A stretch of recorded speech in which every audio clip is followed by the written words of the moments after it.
When the Black Civil Rights Movement commenced in the late 1950s, the new black leadership dismissed or ignored the opinions of their predecessors.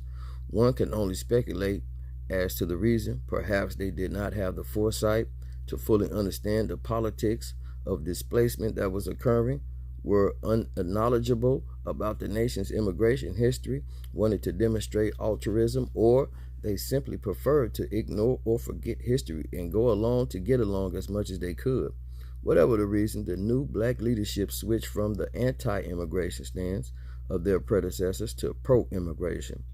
While the reason for the change in position is not clear, it is clear that they made the switch without fully understanding that providing unearned rights and benefits to immigrants chasing the American dream caused Native Black Americans to be neglected, disadvantaged, and rendered invincible.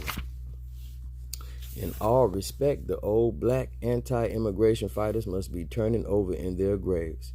Black civil rights organizations and politicians began to presume alliances with newly arriving immigrants. Those alliances, especially with Hispanics, did not and do not exist. Hispanics firmly deny that such alliances exist, and it takes little analysis to determine that any alliances black leaders presume are one-sided.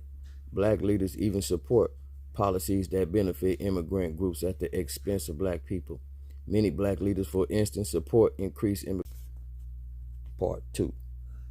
Many black leaders, for instance, support increased immigrations, but immigrant groups such as Hispanics, Asians, or Arabs do not commit to or give support to black issues. There is no reciprocity, and immigrant advocates groups not only do not represent the interests of blacks, the very purpose of their advocacy is in outright opposition to black interests. Why is it that after all these years, leading blacks cannot recognize circumstances, for real, that are harmful to their people? Why is it that the people permit those whom they have accepted as leaders to continue doing the harm? Dr. Claude Anderson,